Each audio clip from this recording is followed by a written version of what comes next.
And if we really believe that the two most powerful words in the English language are, Coach says, that power requires great character for that to be a blessing and not a curse. It is just power.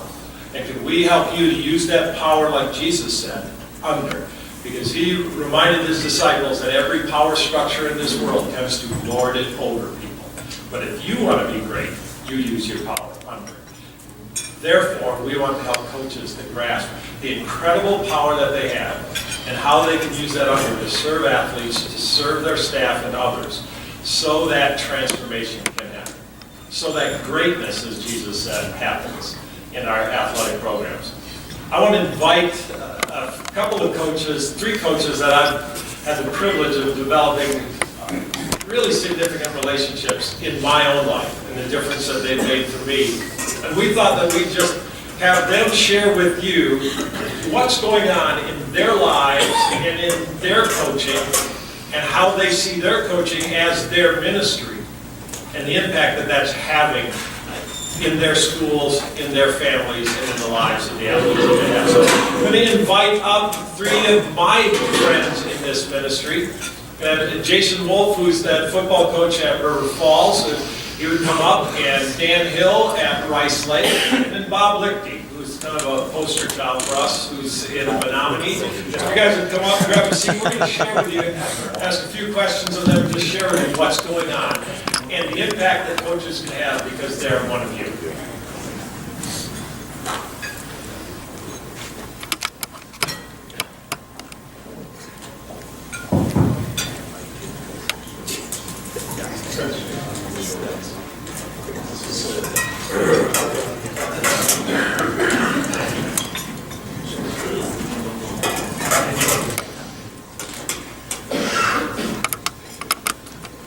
These guys are all,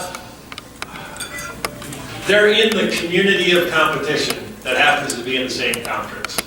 And they have developed some relationships from a distance that I think this ministry has helped to develop up close. And so I'm going to ask the guy that's closest to me right now, Jason, if you just share a little bit of the connection that you have even now with these guys, especially with Bob and the camp connection, and the difference that that has made in your view of coaching and the impact that that's had on you and your family. Well, first of all, thank you for having me and inviting me to be a part of this. And I just thank FCA. You know, FCA, I was first involved with FCA in college. And the best part about it was I met my wife through FCA. She was a basketball player up at Duluth. I was a football player, and we got to know each other there. So I owe a lot to FCA. And but as far as my kind of growing with FCA, you know, it's when I was I've always wanted to get back to FCA because it meant so much to me. And starting out with you know, at Prescott, it was always on my heart when I was a head coach there to start it, and I never did, and it just kept bothering me. But then when I got to River Falls, actually Zach Campbell, the basketball coach, had just started the high school group, so I immediately talked to him about being a part of it, and then I was able to start a middle school group. And so we just felt it was important for our kids to have it all the way through. And the biggest thing is it's just amazing how it has changed me as a person and as a coach. I really, you know, I always felt like I had so many goals and different things of you know, both the kids, my assistants, you know, everything. And I kind of look back at that, and it was a lot of, you know, I guess I kind of feel selfishness on my own, just trying to expect all these things. But yet, then what it's really opened up for me is just really reaching out to others and seeing the impact. The more I got involved with FCA and just seeing the impact on those kids' lives, and it's just turned more into a building than an expecting from the kids, and just trying to build the kids and help them grow in their relationships with the other coaches that we have on staff and all that. And it's just, and I have such a tremendous staff that really we all share in those goals, and it's been very uplifting for me. And as far as it's just so neat to see. You know, I met Bob last year at camp. Last year was the first year I worked camp, and I mean, I talk about the impact. It was funny, we just went through our family calendar, you know, how busy the summer family calendars are. But the first thing that my kids and my wife and myself, the first thing we scheduled for was our FCA camp. And it was one of those things, we had such a busy summer that last year, the first year of my kids, we had just come off of a family vacation, and my kids were like, oh, yeah, do we have to go again to another thing? And then they got there, and it just blew us all away. And like I said, this year was the first thing that they wanted to plan for. And so I encourage too, if you get a chance to have your kids come to camp, because it is a truly amazing experience for both the kids and those of us who can work camp. But I met Bob there, and it's neat to see Dan and just the impact. And I know there's just a number of coaches here from Northwest Wisconsin, and the impact that FCA has had with these kids, and just, like I said, within myself, selfishly, the impact it's really had in my life. Well, I won't go through all of it, because I'm too old and it's too long. But mine dates back, probably 1989 in San Francisco. I went to my first convention because I'd been fired looking for a job, and there was that sign there, free food and with FCA, and that started that path. And that's where a lot of us have been involved there, especially when you're fired and don't have any money and you're sleeping on the floor.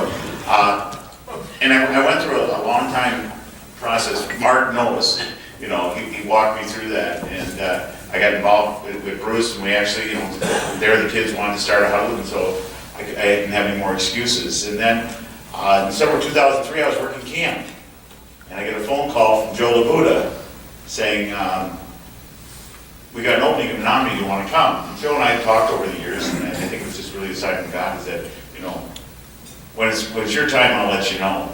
And so I went, for the first time, I shared with Mark, I really felt called to a job. Little did I know what I was being called to, but I felt called to that job. And it's funny because we want to talk about, what effect it has on, at that time. So we had a pretty successful program there, and Joe was coming off his 5th state championship, and within our conference, there was Menomonie and there was everybody else, and depending on how good you were at that time, Rice Lake was pretty decent. There was not the greatest relationship, and then it kind of evolved over into Chippewa with Chuck Rikovich, and it kind of went with that, and so it was coming into that atmosphere. What I found is that through FCA and camps and things we did, we started to break those down, because it's really about the kids.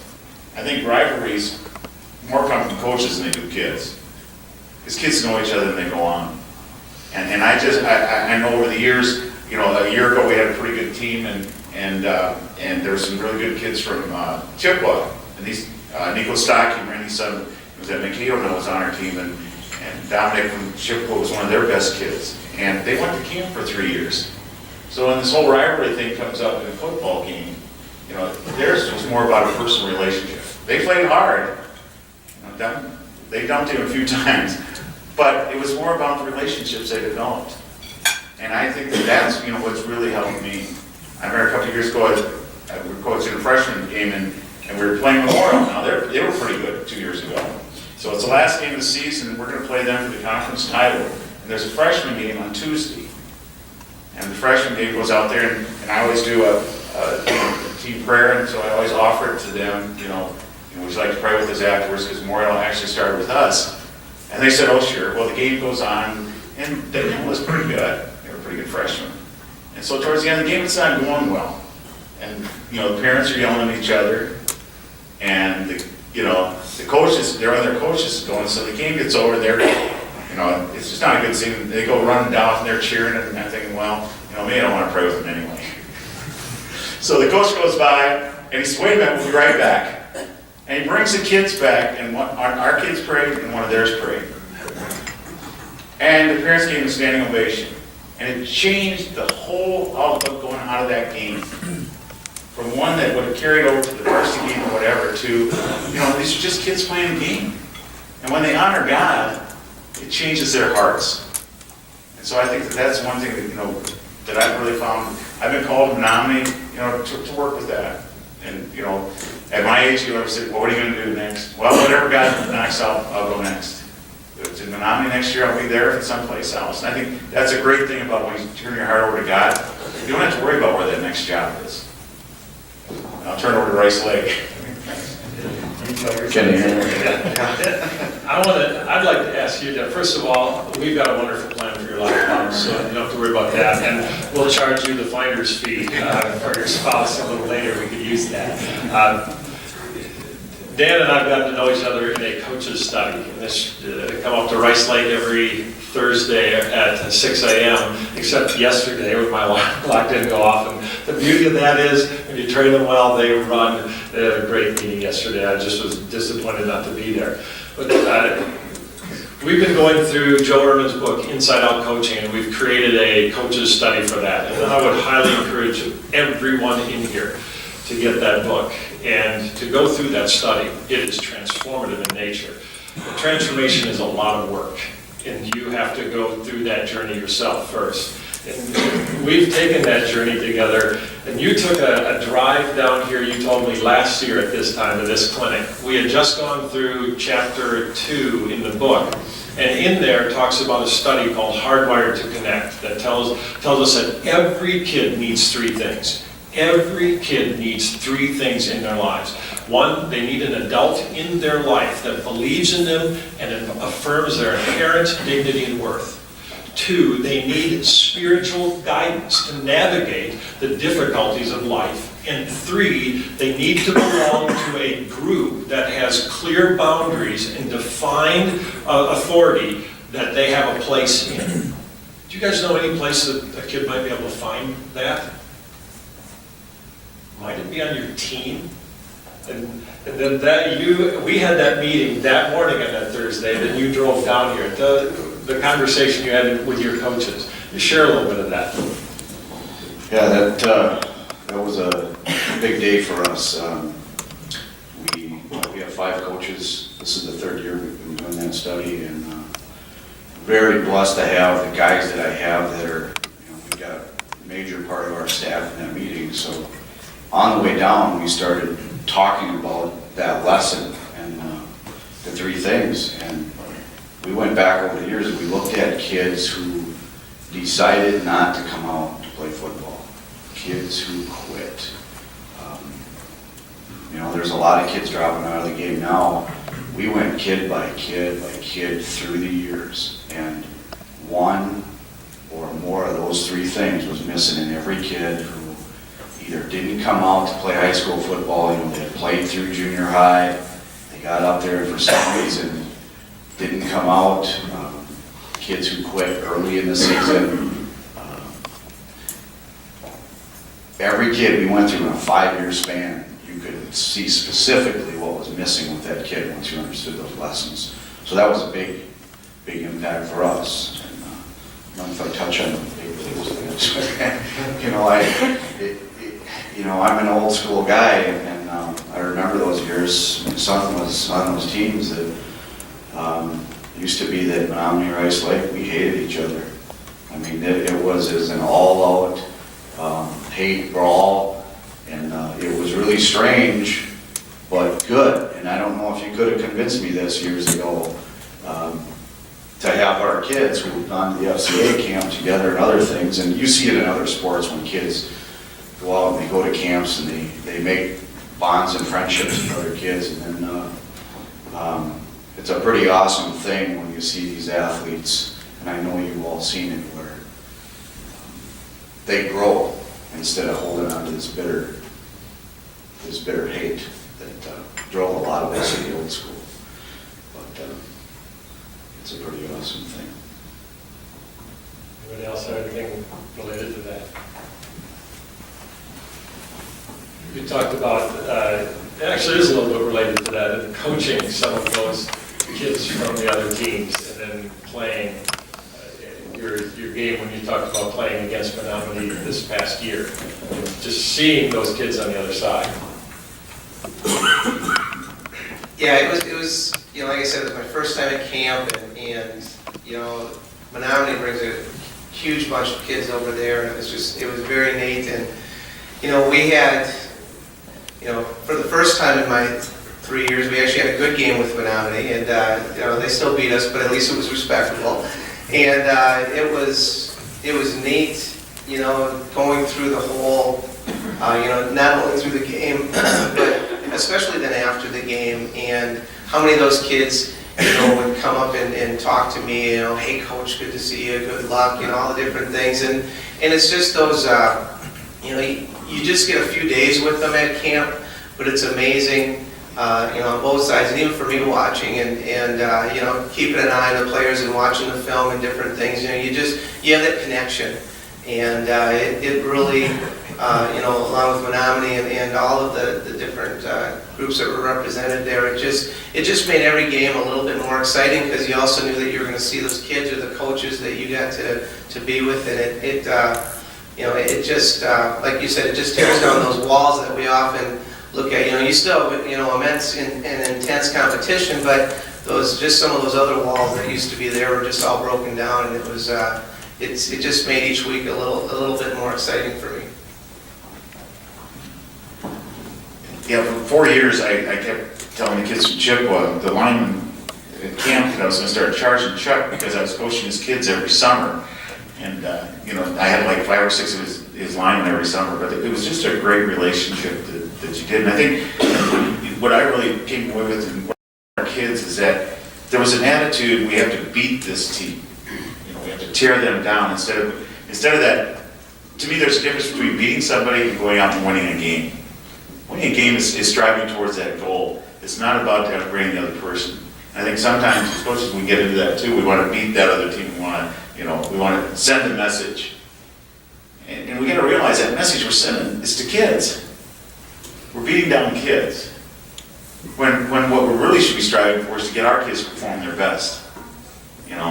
And really it's about honoring the game and honoring God. We want a worthy opponent. We want somebody to play their best, to challenge us to do our best. And I think that's what I've really tried to instill. And I think that's what come out of coaching other kids at camp. Is that you want to do well, you still want to win. It's not, you don't want, it's hard for you to see those kids feel bad after the game. And sometimes we lose that because we just get so caught up, and especially in a program like ours where you get used to winning. What does that look like? You don't want to see that other side, but you've got to experience it. And so for me, that's what's really been great for me is to see those kids and see them grow and see them come up after the game. And even this year, to keep in contact, we had one more to speak at our FCA. That was a big thing for us. I got invited a year ago to speak at the FCA at Chippewa, the week of the Chippewa game. So that was something new, walking with, and I did wear Menomonie into Chippewa High School that night. Got a lot of strange looks. Something I would like to make sure I say. One of there are 3 questions that are inherent to the heart of the process, if you ask me, is first one is why do you coach? Second one is why do you coach the way that you coach? And the third one is what does it feel like to be coached by you?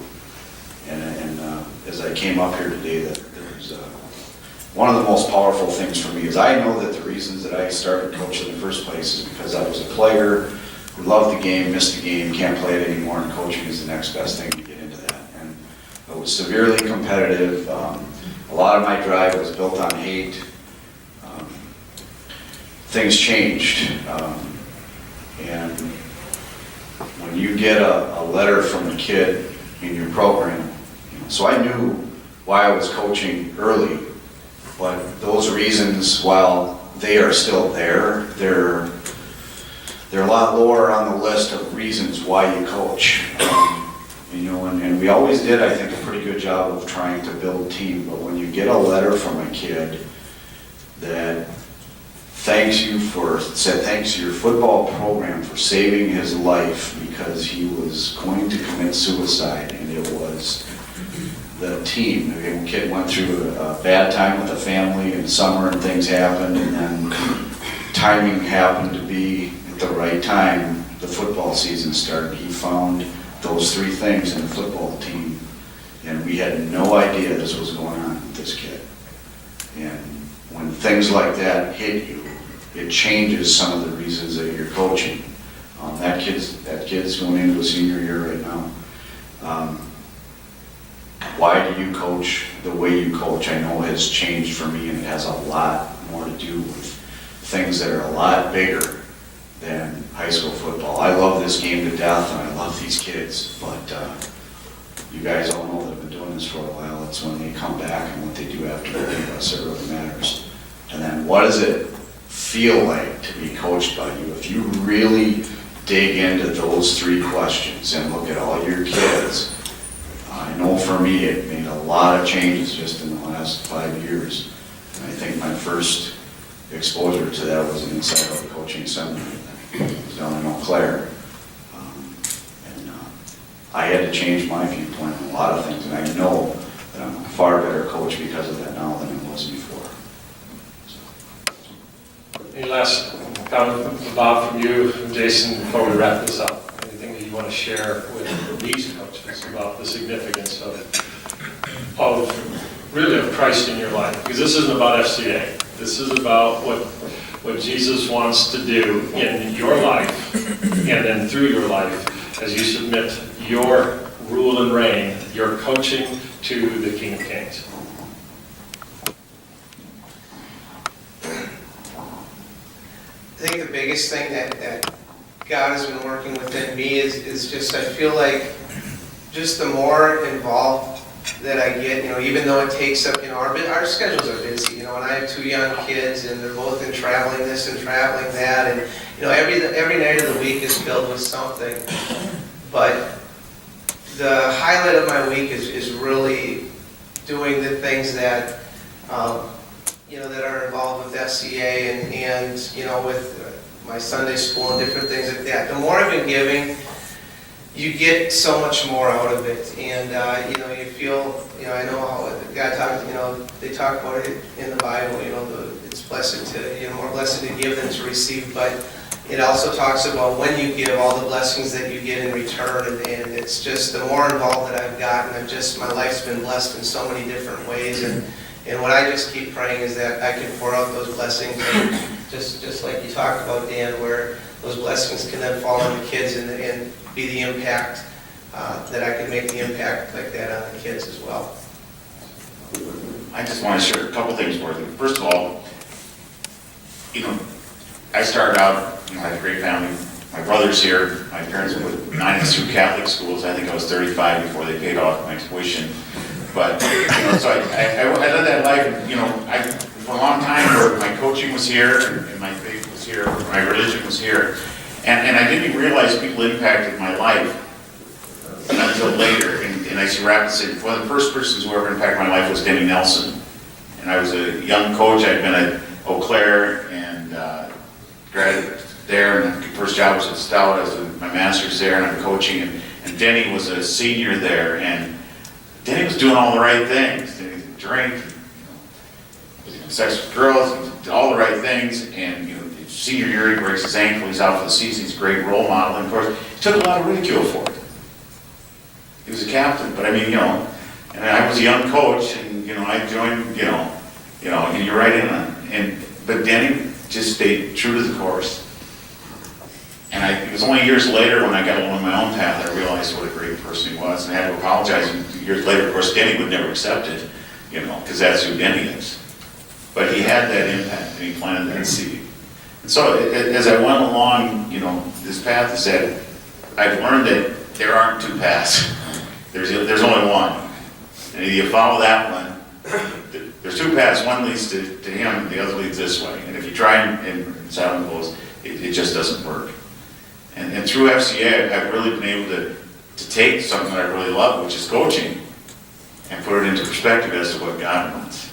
And it's changed my relationship with kids. It's changed my relationship with my family. My son started out as a hub leader. Now he works FCA with me. My wife now goes. My wife and I go to the couples retreat. It's become a big part of our life. And then just the last thing I'd like to share, you talk about kids coming back.